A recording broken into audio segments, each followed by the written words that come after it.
So it's 5:36 p.m.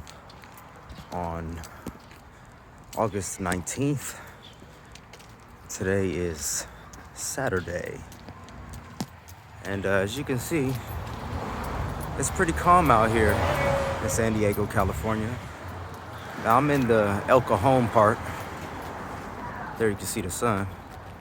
So I'm kind of like in the inland part of San Diego, California, east.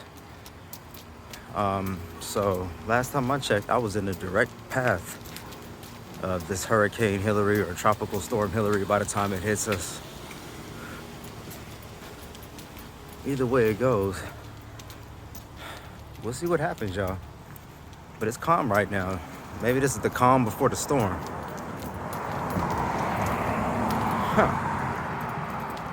But I'm taking a walk to the store and I'm fine so far.